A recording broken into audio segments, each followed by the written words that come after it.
times. Queer times. Queer times. Yeah, welcome to Queer Times. I'm Kristen Becker. I'm Harrison Fish. Hi, Harrison. How are you? You're here in studio still. Yeah. I left town on Wednesday because I don't have an apartment anymore, but I came back to film today and also to collect some things I left behind. Very nice. We love that. Well, it's great to see you for one last time, dragging out your departure. I'm excited for you to get the fuck out of here, to be honest. Me too. I have a note in my phone that's like, don't forget. For this trip coming back here, like I was like, oh, I'm gonna forget that medicine that I have on the fridge or like whatever. Yeah. And do you know what I'm gonna forget? What? To look at the list. Ooh. Have you set an alarm on your phone to look at the list? No, I told my mother to text me and remind me, but she did not. Yeah, no, that's right. You're too old for that. You need to just set an alarm on your phone. This is something that you don't even have to do it. Hey Siri, set Harrison an alarm. Like, I don't see an app for that. You'll need to download one. Okay, all right, understood. And this is why I'm not that concerned about AI. Yeah. That is just like, at the end of the day, there's this moment where I'm not concerned. Totally. You are not in a healthy relationship with Siri. I can tell already by the way she talks to you. Well, do you know how at a certain point in your life, as you age, as I've looked at older people in my life, you reach a point where you're like, I'm done learning new things. Yeah. Like, I'm done. I'm like, basically I drew the line. I'm like, I'm not talking to things. I'm not talking to my phone. I'm not talking to Alexa. I am on the fence about that because I will say that we had a newer car, not new, but like 2021, and you plug in, you got the CarPlay, and while I'm driving, I be getting a lot of work done. I'll be like, hey, text this person this, and they will text this person this. And so for those reasons, I think you're aging yourself. I'm older than you, and that's actually not a valid excuse. I don't think that is. What you're talking about are things that 75-year-olds do. They're like, I'm not going to learn any new finagle technology, and you're like, I couldn't possibly grasp Siri. I couldn't wrap my head around. The funny thing is my father is a very late adapter to technology. Like, he got a cell phone like 4 years ago. Like, that's no amazing. joke. Didn't have a cell phone before that. And he just got a new Mercedes. And before, like, my parents aren't like rich. They he decided to treat himself and buy a Mercedes. Your parents come from a different America, as do all of our parents. Right. And so my dad had Cadillacs forever. And it's like, but he's talking to it. Like, hey, Mercedes. He calls it Mercedes. Yeah. That's the only problematic thing about this whole discussion. It sounds like he has like a slutty girlfriend named Mercedes. I bet you in his head he does. Exactly. I can't wait till your mom starts talking Mercedes and the drama that unfolds. Totally. But I did come into this realization that, what gen are you? Like, I'm a Gen X, I believe, is what happens when you're this old. I'm living in Provincetown the last 10 years. I've come to feel like the most stereotypical millennial in the world. Sheer millennial. I think that we could work with that. I've just been really harnessing this power of people who have come from before things were okay to be gay. And I think that we're like not leaning into our age as a strength, in that we have had the fortitude to have been picked on our entire life and to have been everything that get you canceled in the last 20 years, I think is safe. Are things that either have happened to us or we have happened to somebody else. And shaped us. And have created who we are. And that is a sense of fortitude that that I think is lacking in the generations after us. And I think that instead of shying away from that, it's time to lean into that. I think it's time for our Gen Xers to lead the way. Those of us who were the latchkey kids, those of us who are left to our own literal devices, not devices, literal devices. I feel like the boomers hanging on to things for so long is going to like skip over Gen X, meaning like the boomers that are 80 in politics right now are going to get replaced with millennials, and I feel like Gen X will never. Yeah, we don't fucking want it. Right. No, that's fine. That's completely fine. That's not our role. Our role is to hate both of you. It's to hate boomers and to hate millennials, and that's what Gen X is here for. First, we tried to be the bridge, and then everyone hates millennials. I don't think, is that true? Do millennials hate millennials? No. I don't hate millennials as much as I have a hard time taking you seriously. And I don't know what that means as far as, but I just have been thinking about it and how I feel like it's time for Gen X to step in and bring the zero fucks that we learned. From Breakfast Club and stop all this like, oh, they're doing this. Yeah, fuck off. This is what we're going to do. Totally. With the exception of obviously Jane Fonda. Right? That's the only... What came before boomers? It's the silent generation. So Jane Fonda is of the silent generation? Yes. Okay.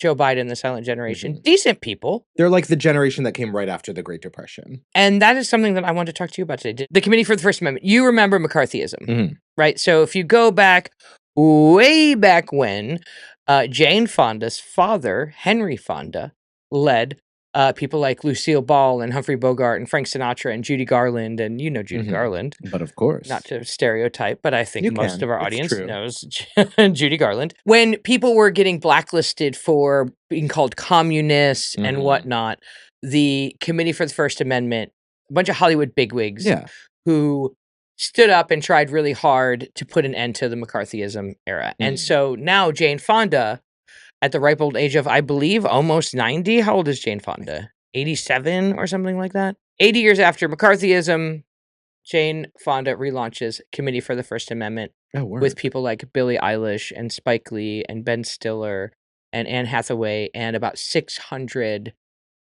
folks in the entertainment industry who are actively pushing back and standing up for the First Amendment, which is hilarious. Number one, much needed, here for it, love it, time to do that and not just be like, oh, they're taking away, AI.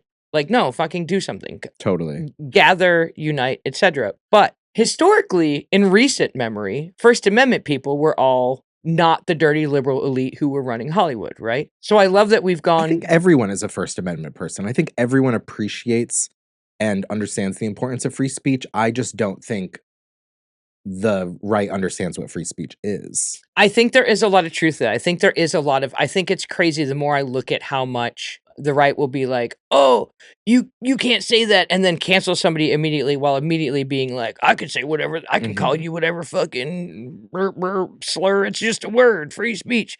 But then to see where we are now so quickly in this administration and how quickly and how silent the other side is right now. Right.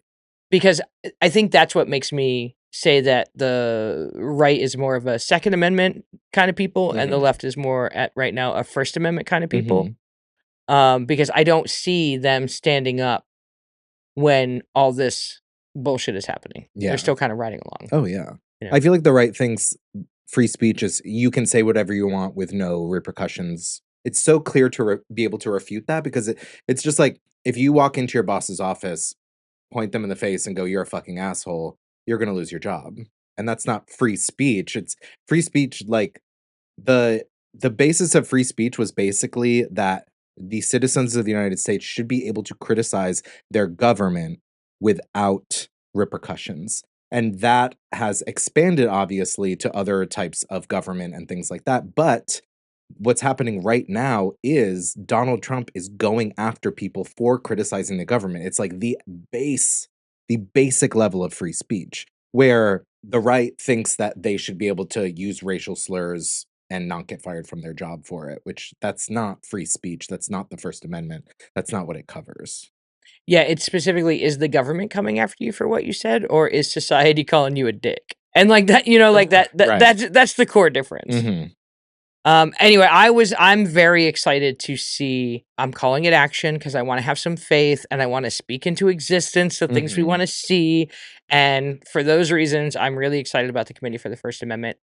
I'm excited that I know white women fuck shit up, but also there's something organic to what it takes to be a Karen to also be a Jane Fonda. Right? Like there is something. There are two beasts. There are two. Yeah. There are two white women living inside of you. One is Jane Fonda. One is a Karen. One is Jane Fonda. One is a Karen, and you have to choose wisely. Yeah. And sometimes those cross will paths just for a minute. Yeah. And you're like, there's a Venn diagram somewhere in there. You know what's villainized? Did you grow up hearing that Jane Fonda was a like that? No. Oh, you didn't? No. Probably not in your. Another reason, millennials. No, but she was vehemently opposing. Hanoi Jane. Because she was vehemently opposing the Vietnam War. Oh, right. Yeah. And so she was the right gave her this. In retrospect, she was right. That's the thing. And that's the part where if we are looking at history and recognizing the things, the patterns that we're seeing, I'm excited that she's still here to lead the charge. And hoping that younger And it seems like younger artists Yeah. are jumping on board and pushing back. And I think that's a good, solid win for the week. Do we want to talk at all about Taylor Swift released an Okay, album all right, this yes. week? Yeah. Taylor Swift did look Chad's so happy. Chad's so happy. He won't be. Oh, Oh, here we go. I heard it was Lana Del Rey-ish. Was it? I heard it gave Lana. So I guess I want to start by saying this has nothing to do with Taylor Swift, the artist, but this always comes up. Taylor Swift fans. Don't look at him. I know. I'm like, Taylor Swift fans. Wow, you really are truth to power today. Well, the thing is, for me, and take this as gently as you can. I'm not a fan of Taylor Swift, and I'm not saying usually when you say you're not a fan of someone, there's like an animus or something, but I just mean that literally. I'm just not one of her fans. Can I ask you something? Yeah. Are you not a fan of her music? Right. She's a music artist. That's, I feel like, all there is to her. She's also a fucking businesswoman. And this is something that I try to parse out a little bit in this situation as a feminist, and I've heard you call yourself that as well. When I look at somebody who entered this industry at the age that she entered this industry, and let's be clear, her parents had money. It's not like she had to claw her way on food stamps out of the that's not what I'm saying. But as someone who has, as a businesswoman, built an empire that we all agree is massive, and what she chooses to do with that fortune, you know what? Men choose to make those choices all the time, and no one fucking gives a shit, right? So I'm just curious because I like some of her songs. They be bops, and I'll be listening to those bops, and I'll be bopping along. But mostly, I respect things like a DJ grabs her ass and she brings him to court for $1 just to make a point that you can't do that. That she did build this empire. That she does pay her road crew well. Those are the things where I say, all right, I don't necessarily care for all your bops, or even how you live your life, but I can respect you as someone who did what the boys did in heels. What I'm saying when I'm not a fan, so like there are music artists that I'm a fan of, there are music artists that I'm not a fan of, and she just happens to be a music artist that I'm not a fan of.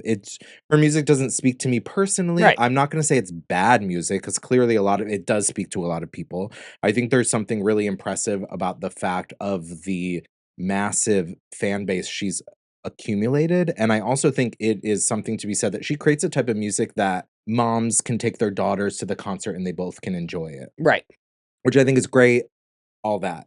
But I will say, I don't understand why Taylor Swift fans are like, did you like the album? And I'm like, oh no, I'm not a Taylor Swift fan. And then they act like that is you being mean to Taylor Swift. Chad? I don't understand. Like, stop forcing me to talk about her. Stop forcing me to have an opinion about her. I don't have an opinion. I don't want to talk about her. And I'm constantly like forced into these arguments about something I don't care about. And then people are like, oh, you're an asshole and you hate women because you hate Taylor Swift. And I'm just like, y'all, I need y'all to take a step back. I'm not browbeating people into liking what I like. I don't think if people don't like the music artist that I like, that they're bad people. I don't think it is a sign of them, some nefarious. I don't hate Taylor Swift. I have no animosity towards her. I don't think about her a lot. I'm not one of her fans. I never make a point of saying those things out loud, but I'm constantly forced to by her fans. I don't want to have these You try to conversations politely about her. not talk about it. Yeah, and her fans are the ones that like are constantly dragging me into these arguments, and I'm just like, I don't care enough, and now you're calling me an asshole, and like, I think it's very brave of you to say that, Chad. I think it's very brave of him to say this. Well, it's also one of those things that's like,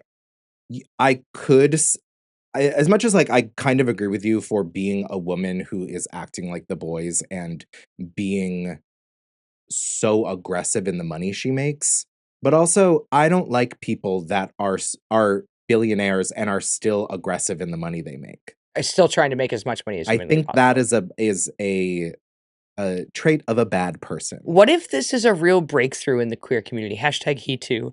And gay men all across the planet, because Harrison was brave enough to say it out loud. You know what? No to Tay-Tay. And what if this is the moment where other gay men who feel trapped in the culture of Swiftydom that they're trapped in? But also, like, great. I love that people love her music. I love that people find joy in her music. I love that people are inspired by her music. That's all great. Stop making it a failure on my part that I'm not. Can I liken this to my hobby? Yeah. Sports cards. Now, hear me out. I will go on Whatnot and watch grown men all over the world show me their cards. Just look at them, right? It's this thing, right? But it's not something that everyone's into. And you're right. I do know when I'm talking to someone, if I get into my sports card hobby and they start to just glaze over, I stop talking about it, right? And you are correct that in a time around like a high impact, an album release situation, if someone's excited to talk about it, I think, and let me explain something to you. Sports card collecting has been around way longer than Taylor Swift and has a pretty big audience all around the world, right? But at no point in time do I ever assume that someone's going to, number one, be interested in it or care about it or want to talk to me about it. And so I don't force it on people. And I think you are correct. When albums are coming out, there is this moment of like, here's my thing. And do you want to talk about it? Now, I had some of those people the other day. And so I called my friend who I knew would want to talk about it. And I said, Chad, I got friends the album just came out. What are you doing? Let's all hang out so you guys can talk about this because I don't know what to say. Right. It's like, let me call my friend. He knows about this. Let's all go hang out. Yeah. And also, like, I love women's basketball. Not everyone loves women's basketball, but the way I share that is by being excited about it, sharing my excitement, sharing my knowledge in the hopes that it will inspire other people to like women's basketball. How is that different than someone share? All right, I think you're about to tell me. I don't go, oh, I love women's basketball, and people go, oh, I'm not into it. I'm like, you hate women, you hate sports, you hate women that are strong, you hate women that play basketball, you hate masculine women. I don't do that. But that's what it's always. Have you tried doing that? Oh, you don't like Taylor Swift, but you have to admit that her lyrics are great. I'm like, no, I don't. I don't have to admit that. And I don't think they are. Yeah. You know what I mean? Yeah. And it's your fault for making me say that out loud. But have you ever considered when someone is like, I don't want to be in the WNBA, that you're like, you hate lesbians. Try it. Yeah. It might feel nice. You might this might be the bridge to understanding we need is if you act back the way they, treat others the way they treat you. No, is that not how it is? I know that's the golden rule is like treat others the way you want to be treated. Yeah. And maybe this is a bad thing on my part, but I'm very much a fan of treat others the way they deserve to be treated. I'm really glad that you felt safe enough here to get that off your chest. I think it's been on the inside, and I think you look lighter already. Still committing to trying to not be critical of her. Yeah. But it's been tough because she has come after my girl. What do you mean she came after your girl? She came for Charlie XCX. This is now, you know what? Now we're getting to the root of this. Now we're getting to understand. Let's get into that. Can we get into that a little bit? I feel like it started for me. It came into my worldview when last year Brat was coming out. It was seemingly to be a new sensation. People were really grasping onto it. And then out of nowhere, with no correlation to time or space or any of this album, she decided to release a new variant for an album in the UK, specifically in the UK, in order to block Charlie XCX from going #1. And obviously that's not, she didn't say that was her reason, but it is understood. People think that is why. Then on the album Brat, Charlie has a song called Sympathy is a Knife. It's one of the most popular songs from the album. And basically the gist of said song is a lot of her lyrics are very literal. They're not very poetic. She kind of like melds the two, but it's pretty obvious that the song is referencing Taylor Swift. Okay. But if you look and referencing Taylor Swift, because to my understanding, Taylor dated somebody. Right. Explain. Taylor and Charlie were both each dating members of the same band. 1975. Okay. The gist of the song is being around this person makes me really insecure because she's so successful. It makes me feel less. And there are even references like, is it in my mind? My friends tell me I'm paranoid. It's just so hard to let it go because I'm insecure and I have imposter syndrome when this person is around. The song specifically says that she's a catalyst for these emotions. And there are even lyrics in it that says, it's not her fault. This is on me. It's all in my head, but this is how I'm feeling. Right. Obviously, it was about Taylor Swift because it says, I don't want to see you backstage at my boyfriend's show. Things like that. There are like, I guess, like kind of mean things in the song. She says like, I hope they break up soon. I'm going to be honest with you. I'm reading the lyrics to Sympathy is a Knife right now. The beginning lyrics? All the lyrics. Uh-huh. I don't want to share this space. I don't want to force a smile. This one girl taps my insecurities. Don't know if it's real or if I'm spiraling. Right. Fair. One voice tells me that they laugh. George says I'm just paranoid. Says he just don't see it. He's so naive. Yeah, he won't see it. This is chick shit. Right. Okay, this is chick shit that y'all don't understand. Okay. But even in that lyric, she says, like, a voice in my head tells me that she's laughing at me. Yeah. But it also, like, it's not saying Taylor Swift laughed at me. It's saying, like, in my head, I'm insecure. No, she's saying her gut feels like this bitch is laughing at her. Yeah. That's different. But she, like, references it, like, she even says, like, it could be in my head. Fair. Because I couldn't even be her if I tried. I'm opposite. I'm on the other side. I feel these feelings I can't control. Oh no, don't know why. All the sympathy is just a knife. Why I can't even grip my teeth and lie. Don't want to see her backstage at my boyfriend's show. Fingers crossed behind my back. I hope they break up quick. Mm-hmm. I feel like the song, in essence, is about her battle with herself and her insecurities. Granted, Taylor Swift in this song is the catalyst for that insecurity, but I don't think any of the song is saying that she's a bad person. I don't think that it's saying that she's a bad person. I don't think this should necessarily be the beginning of a beef. I hope they break up quick is walking the line. Yeah, totally. I agree. And at the time that this came out, had they already broken up? Yeah. Okay. I also think that, as I mentioned before, I think Taylor Swift is a very smart businesswoman. And so I would also write a diss track. Like, you know what I mean? Like, the rappers do this all the time. Yeah. Rappers are always doing... But I think like, men do this all the time, and they get to do women that. do this all the time, too. I mean, I don't... Cardi B and Nicki Minaj You're are correct. in the middle of a battle. I Megan just Thee haven't seen Stallion white is in women the do this. I haven't seen white women do this degree. And Gwen Stefani wrote Bananas about Courtney Love. Or Holla Back Girl. Wait, she wrote Holler Back Girl? About Courtney Love. Interesting. Yeah. I'll have to dive into that. Because basically she talked shit about her and then was like, what's good? What are you going to say? And she wrote the song like, oh, I'm not going to get into it. I'm not a Holla Back Girl. Okay, so this happened in 2000. I'm just saying it happens. Every 20 years or so, some white ladies go at it. Mm-hmm. In their lyrics. Okay. But I think it could just be to sell records. I don't view Sympathy as a Knife as a Taylor Swift diss track. She's not dissing Taylor Swift in it. It's a thoughtful song about her insecurities. I could see reading these lyrics, and I'm sure if I heard the song, I would recognize the song, but like reading these lyrics, I could say that it could go either way. Fine. Couldn't even be her if I tried isn't necessarily I want to be her. I couldn't be like that because I'm too real. I don't think I think it's just talking about her success. Like, I couldn't be someone.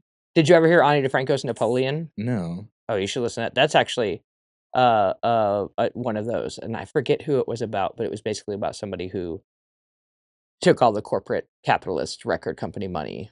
And then when they kind of fucked them over, kind of came back. It was like, hey, do you want to like do a song together? And she was like, bitch, no. No, I do not.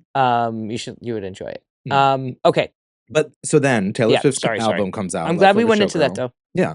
Life of a Showgirl comes out last week. There is a song on it called Actually Romantic, which people are thinking it is a response to another song on Charlie's album called Everything is Romantic. And the song Everything is Romantic is about when you're in that space with a new boyfriend or lover, everything that kind of sparks a memory of that romantic moment you have is romantic. So the song lists all these kind of random things that everything is romantic. And it's kind of the idea of like, I'm in this romantic headspace. Everything is romantic because I'm together with this person. Honeymoon phase. Yeah. It's basically about the honeymoon phase. And it lists like kind of silly things. And she says all these things are romantic, but I'm guessing they're all things that relate back to the beginning of her relationship with her now husband. Okay. And then she releases a song called Actually Romantic. And for me, I think that's, to be the English teacher, I feel like that is like either she missed the point of the song, Everything is Romantic. Right. And is now coming back in like the most reductive, well, like, this is actually romantic. I mean, obviously I'm biased. I love Charlie XCX. And like I said, I'm not a fan of Taylor Swift.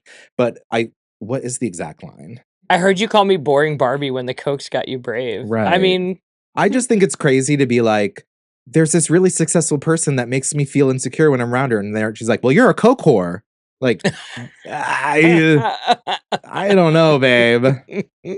And also, like, you had to write a whole song about dissing someone because they called you boring?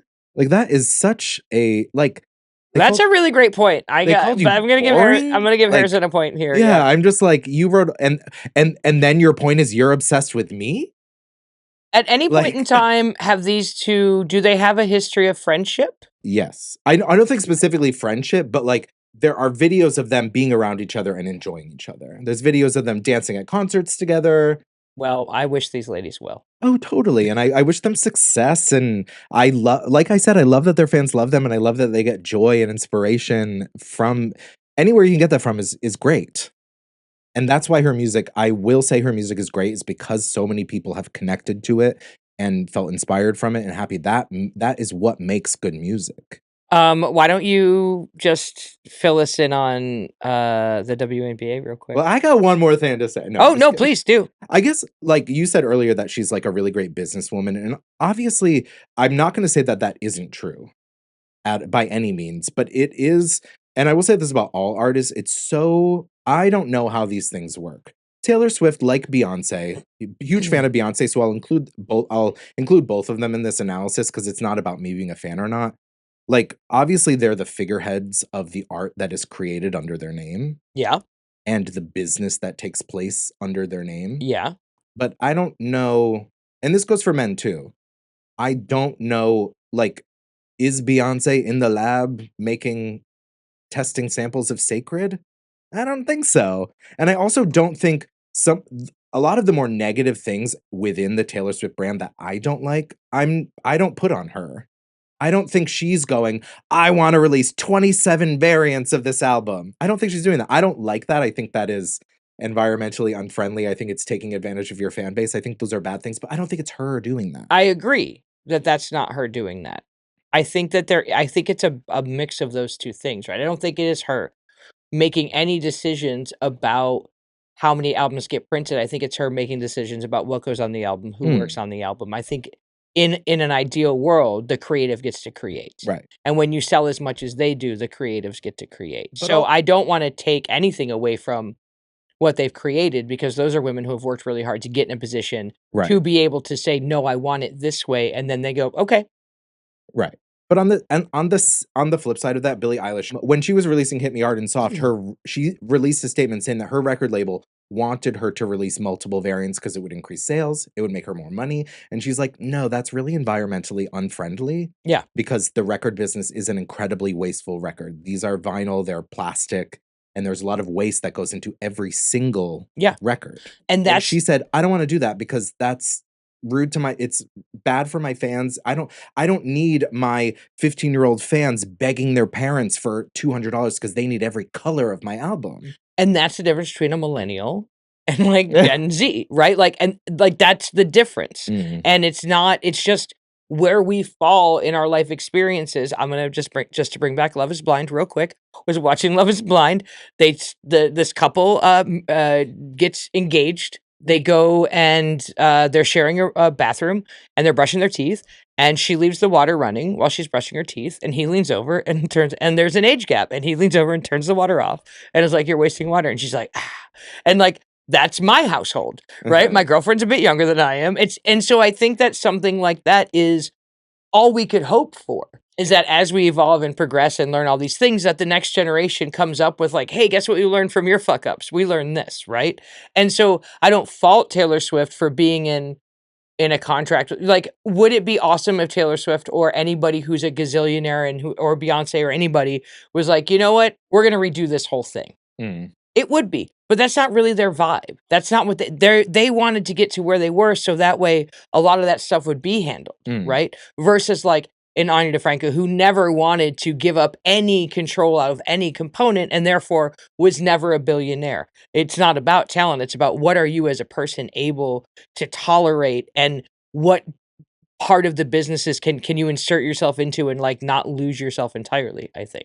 I'm done shit talking Taylor Swift. Okay, great. Till next time. Until next time. I don't think it's I think it is important to say, number one, we started this episode with the First Amendment. Okay, let's just bring it all back. We started this episode with the First Amendment and free speech, and then you bravely talked about the thing no one wants to talk about, and that is Taylor Swift, because her fans are terrifying and they will come for you like nobody's business. It's a scary thing. And it is easy to hate somebody who wields that much power, who maybe doesn't use it as well as she could. And it's not on her to have to figure out how to use it as well as she could because she's just a lady with a guitar. I also feel like that stops being an excuse at some point. All billionaires are bad. I'll say that. I include Taylor Swift in that. That is I still a include thing. Beyonce in that.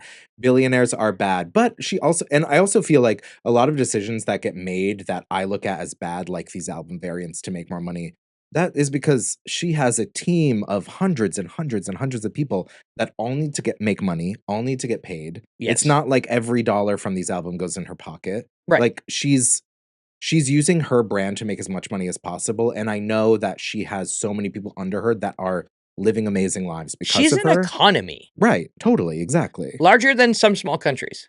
Crazy. Definitely larger than some states. And do you know what I mean? So like it is. And there's always going to be, it's easy to have a figurehead and it's easy for them to take all the. But I think it's Brat Fall now. I think Okay. Taylor Swift brought on Brat Fall. Which is a whole nother thing. Sympathy is a Knife, the song, the diss track about Taylor Swift is, streams are up like 800%. Amazing. Yeah. Everybody wins. Mm. Everybody gets paid. Yeah. Which is actually thoughtful. I'm kidding. I can't tell you how happy I am that you let that out. Yeah, I think it's been in there longer than any of us would really know, and I think that you're going to feel better. Yeah, and a lot of it is my own personal opinion, which has nothing to do. No, all of it is your own personal opinion. Yeah, but also it's like I'm not like. Don't let me into this fucking. No, I'm kidding. I was inspired from working in restaurants, and I'll use a specific example. I was working at the Red Inn, and there's a few dishes that we sell 30, 40 of them a night. Mm-hmm. And one of them was the cod, and we sell them constantly. It's one of the most popular dishes. It's the vodka soda of restaurant food. Yeah. Okay. But one person was eating it, and they called me over, and they slid it towards me and go, "This is disgusting." And I was like, well, it's not disgusting. There's 20 other people in the room that are enjoying it right now. So I don't think it's disgusting. It's fine that you didn't like it. But it's just not for you. There's no need to be so hyperbolic and be like, this is disgusting. You can just say you didn't like it. And that's fine. And we'll figure it out. That's my job, is to make you happy. If you didn't like it, that is fully fine. Let's find something you like. Yeah. And that is an example that you'll hear me say like, oh, it's not for me. I think the most interesting part about this is how some art hits people in a way that evangelizes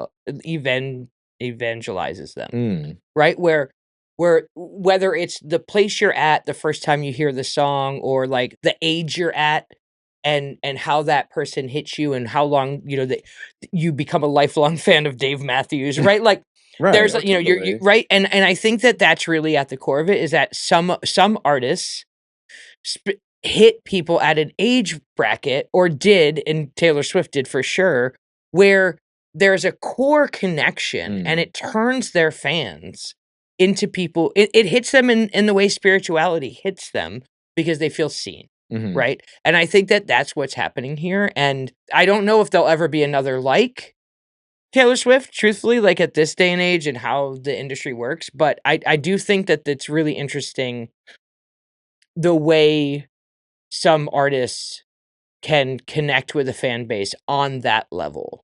Really, they will move. And Trump does the same thing. Oof. Right? Like that's, it's really interesting. All right. Oh my God. I've been home with my dad the last few days. It's been so much football, so much baseball. Ooh. Do you want to watch no, you're probably doing something. Are you doing something gay Game tonight? 2 is happening right now. Of the finals? Yeah. So we're in the middle of the WNBA finals. Yeah. Game 2 is happening right now. Who's in the finals? The Phoenix and Las Vegas. We love it. I wasn't sure who I wanted to win, but I was watching game 1 with my favorite women's basketball player of all time, my little sister. Oh, okay. I was like, wait, what happened? Why didn't you tell me? That's truly true. My favorite female athlete of all time is my sister. I love watching her. She's incredible. That's cute. Yeah. But I was watching it with her and we were having a lot of fun. And I just found myself rooting for the Aces. So I guess that's who I'm rooting for. But I love it. Yeah. Let's talk like very quickly, because I'm not sure if people love me talking about the WNBA. They don't, but you know what I envisioned? Do you know what I envisioned today? What? You know the trend on TikTok where somebody like is in front of the camera and like, you're gonna sit there and listen to my nerd boyfriend tell you about his D&D and you're gonna like it. That's gonna be me on this podcast. So I'm gonna be like, you're gonna sit there for 2 minutes. You only get 2 minutes to. You're gonna sit there for 2 minutes and you're gonna listen to Harris talk about his WNBA thing because it's good for women and it's good for you and it's good for Harrison. Yeah. Now you just sit there and listen. Go Also, ahead. Go ahead, baby. One of the this is separate from what I want to talk about actually, but one of the reasons why I'm so committed to loving the NBA and lifting them up is one of the same reasons I have so much love and respect for RuPaul's Drag Race. There's so much to criticize within RuPaul's Drag Race, but I think people need to recognize what a triumph RuPaul's Drag Race is because of the amount of queer men and women and non-binary people that it has put on television. And not only queer men, because there are queer men in a lot of different movies, TV shows, reality shows, but not only queer men, but femme queer men.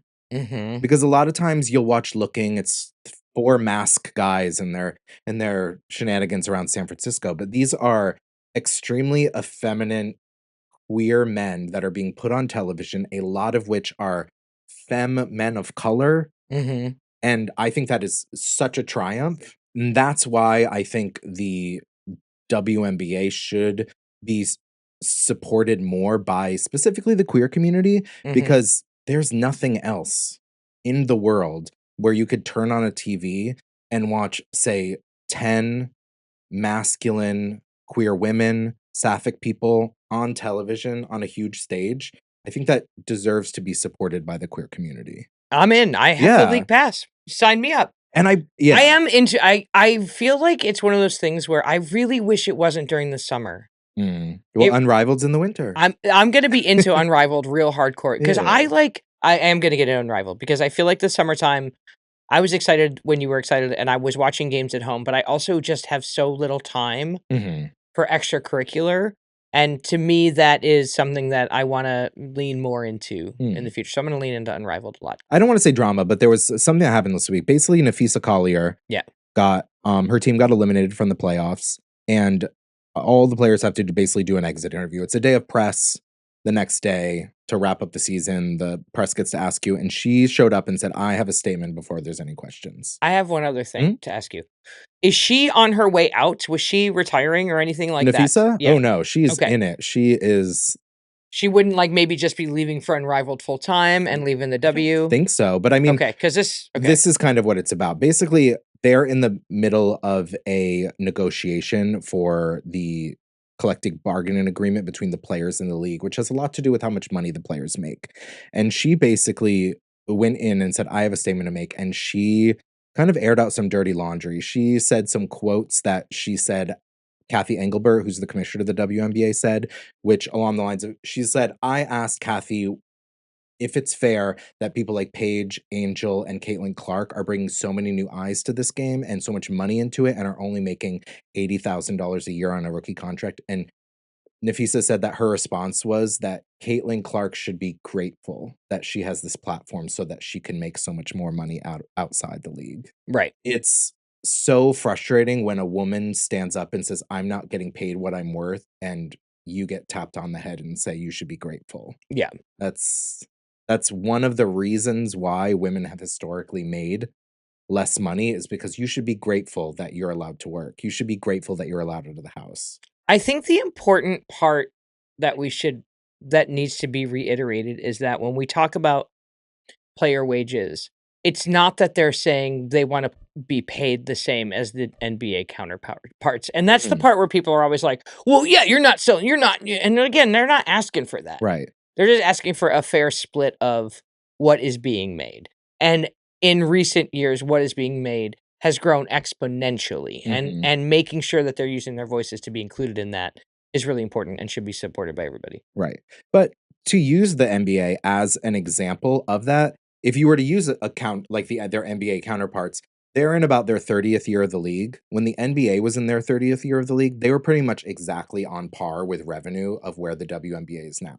So if you use that as a what were they getting paid though? Kind of a guide. The average player salary in 1974, which is the year that their 30th year. Yeah. The average player salary was $90,000, which is about the exact same as the average player salary in the WNBA is like $105,000, which is pretty comparable. But then you added an inflation, $90,000 in 19. Oh, they were getting actually $90,000. I thought you had already corrected for inflation. Nope. Okay. In 1974, their average NBA player salary was $90,000. Adjusted for inflation is about $600,000. Okay, that's crazy. All right. So if you want to use NBA as a guide, I'll let you know. But that's enough about the WNBA. But the finals won't be over by the time this airs. So it's if you're not a fan, there's so much excitement around the end of it. Give it a shot. Even if you're not watching the game, being around it, the excitement. And if support queer women, support masculine queer women, support women of color, support all of it, and have some fun. Have a distraction watching sports. And then also, if you're a gay guy, call one of your favorite lesbians and say, I'm watching women's basketball today, come over. Yeah, exactly. I tried to do that and you didn't come over. Anyway, and maybe if the WNBA isn't your thing, might I direct you to Out TV and their new show, Slayers Wheel of Fate. It's traders, but all gay. It's coming out on Out TV. It's called Slayers, and our dear friend Steven Zakari is cast in Slayers, and we are excited to watch it. Call me, I'm too old. Yeah, it premieres on October 8th, I think, on Out TV, but it's hosted by Tiffany New York Pollard. And it's all queer contestants to see who can. They compete to see who can win Evil Queen Karen's games of high risk and high reward. And there's a cash prize, and when they lose, I saw this in the trailer. When they lose, they get eaten by an actual like dragon head. Like it's way camp, it's way over the top, and it's debuting. October 8th. Speaking of queer reality, do you know about Out TV? Oh yeah. It was Canadian in its origin. Yeah, years ago when I started doing comedy, it was a Canadian. So many amazing things are Canadian. I love Canada. I'm in the middle of rewatching Orphan Black, a show that I watched years ago that I couldn't remember a single thing about. So I was like, let me rewatch it. Also Canadian. I'm a big fan of. I had a great time living in Canada. Their systems seem to be working just fine. Are you going to be a Toronto Tempo fan next year? I think I might have to be. I really, especially if there's no Boston happening. But I think that could be the team that I could get behind. Yeah. But speaking of queer reality TV, did you hear that the Ultimatum Queer Love got canceled? Katie just told me that last night. It's such a bummer. That is a bummer. I really liked it. I thought it was great. But this is, I wonder. Let's talk about that next time. Okay. And so that we can do some research about ratings, because I always want to, when something gets canceled, I'm like, I watched it, you watched it. Isn't that enough? Yeah. Well, it is a thing where it did seem like it got some legs. Yeah. But I also live in a very queer bubble, both in my real life and online. And so I'm not sure if I was just being fed content because of look at me, or if it's something that was. So I would like to dive into that a little bit more. And if anytime something queer is getting canceled right now, we should look to make sure that it's being canceled for ratings and not for fear of government intervention. Yeah, totally. Should we talk about our politician of the week as we lead up to election season? Yes. So I want to talk about James Talarico. Yes. Yeah. So James Talarico is from Texas. He was born in Texas in 1989, so he is a kind of a younger millennial, and he's been serving as a member of the Texas House of Representatives, and he is in the middle of his current term. He is a true Texas person. He went to the University of Texas, and then he got his master's degree in education policy from Harvard. And basically, he's taking a big step up. In 2025, this year, he announced that he is running for the U.S. Senate in the state of Texas. And one of the things I find so interesting about him is he's a Democrat, but he is very vocal about how his political work is grounded in his Christian faith.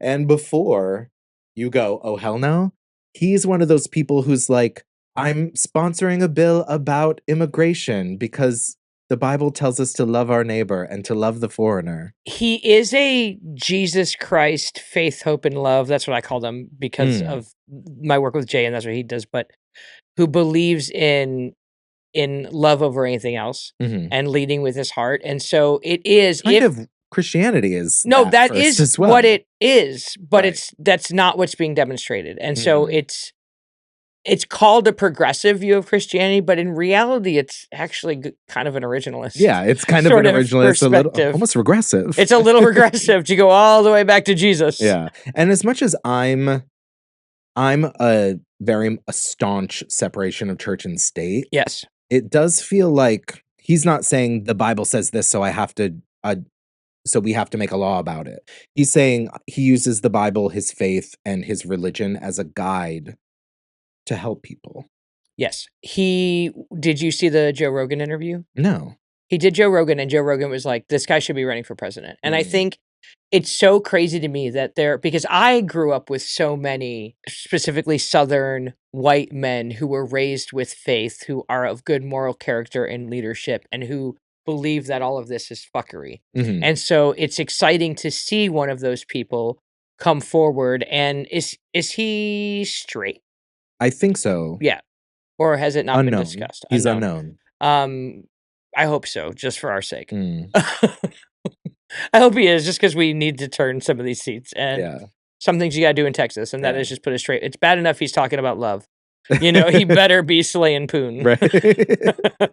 A lot of his platform is based on education reform because he is a former middle school teacher. He's currently in seminary school. I think this is a perspective that is so important. Not looking good for the straight part, the seminary school. Yeah, no. But historically, generally queer people, the seminary is where you go when you're gay. That's true. That is true. If you want to keep it in the closet, go to the church. Yeah, exactly. And he has a right to do that. Yeah.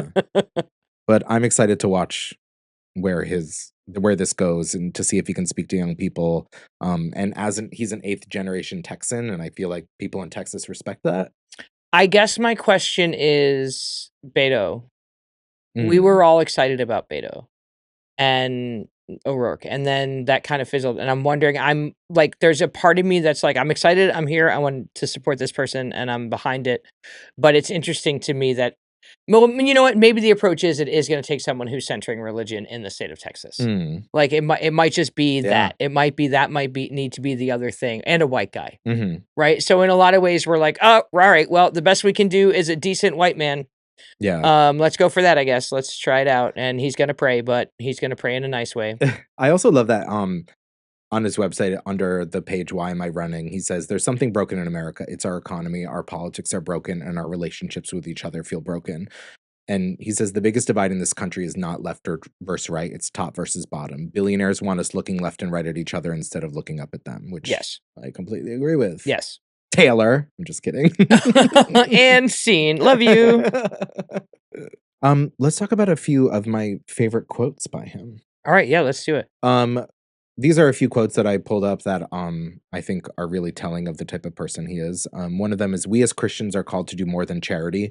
We are called to challenge the systems that make charity necessary." Which I feel like a lot of the times when we talk about charity, like, and being charitable, and when you talk, it is a beautiful thing when you see someone who needs support, like, well, they're going through a medical crisis. It is an amazing thing to see their community rally around them, but like, why does a community have to rally around them? To pay their hospital bills? No, I mean, that entire system's broken. Talarico raised $6.2 million in the first 3 weeks of his bid for Senate. Damn.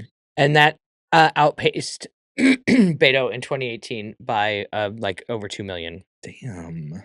And let's be honest, that's in part because of the Joe Rogan podcast. And I think that this is a really interesting place where we are, because we were just losing our minds over the way Joe Rogan elevated people.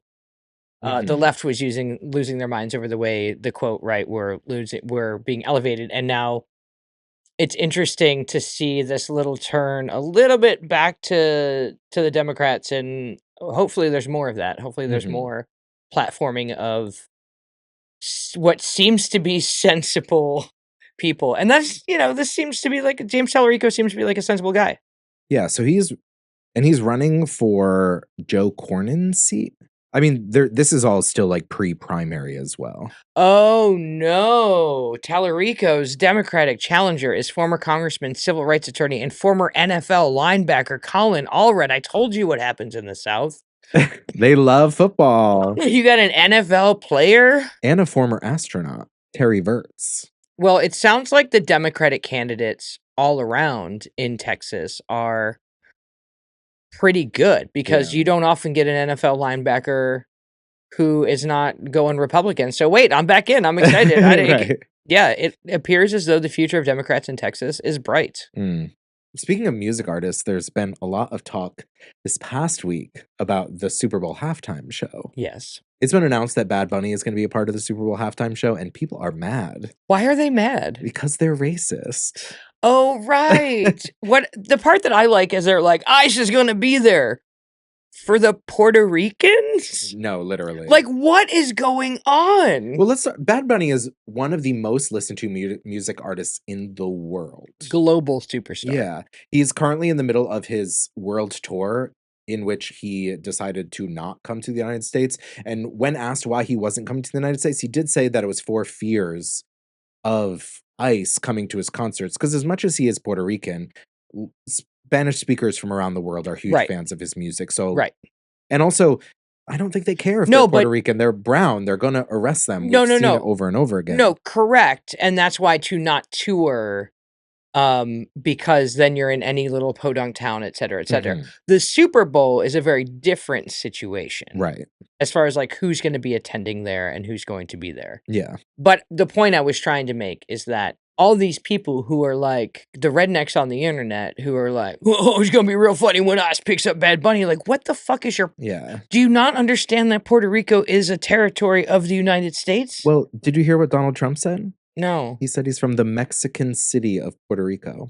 I can't, y'all. I can't. Like, why are we allowing this stupidity to go? Why is this okay? Right. How could somebody be that dumb? Just listen, I may have said this last episode, but I'm going to reiterate because everyone needs this laugh. Have you listened to Trump try to read the word acetaminophen? No, Well, you have to go find it. I did watch it. He couldn't say it, so then he just said Tylenol, which is like, Tylenol should sue him. Tylenol should definitely sue him. Tylenol should. Unfounded claims that the name brand Tylenol causes autism. Sue him for $1 bajillion. $1 bajillion. But more importantly, when you need a laugh, find him trying to read the word acetaminophen. Right. Between not being able to read the word and calling Puerto Rico a Mexican city, how are we saying that this can keep going on? Mm-hmm. And Crystal Ball and Tommy Lahren were having an interview who are both like far left and far right wing influencers. And Tommy Lahren asked Crystal Ball, like, oh, how do you feel about it? She's like, I'm not, he seems like a fine choice. And they're like, well, but he's not American. And she's like, but he's from Puerto Rico, which is a part of America. He's an American citizen and would have an American passport. And then it's like, again, it's another example of how Republicans and people on the right do not argue in good faith. No. Their big thing is, oh, he's not American. Like we've already covered, he is. But like, Rihanna's not American. Right. Where were you up in arms over that? Yeah. Like The Who. Now suddenly suddenly the standard is you must be American to perform at the NFL halftime show. Was there. Well, like good luck because the NFL is spending billions of dollars to try to become a global brand. Yeah. The NFL wants to take on things like Major League Soccer. Like, good luck. And isn't that a little bit of a government overreach to be reaching into the NFL, a private business, and telling them who they should or shouldn't have at their halftime show when it's clear that their brand's goal is globalization? Like, they are trying to get to... They're hosting games in Brazil. They're hosting games in London. They're just mad because the NFL is supposed to be some redneck bullshit, and they're mad that it's just not for them. Yeah. It's for everybody. And it always Angry lesbians included. Yeah. Hell yeah. Okay, it's a crazy world right now in the world of music and politics, which are somehow all overlapping in this moment. Yeah, that's because we're living in real time. Yeah. We're in the moment. We're being present. And what's happening is a gazillion different fun things that are terrifying. Fun things that are terrifying. Yeah. Thank you for listening. Yeah. A big thank you to Chad at the Provincetown Recording Studio. Like, follow, subscribe, listen, share it with your friends. Yeah. Love you. Queerly. Bye. Bye. Queer is in.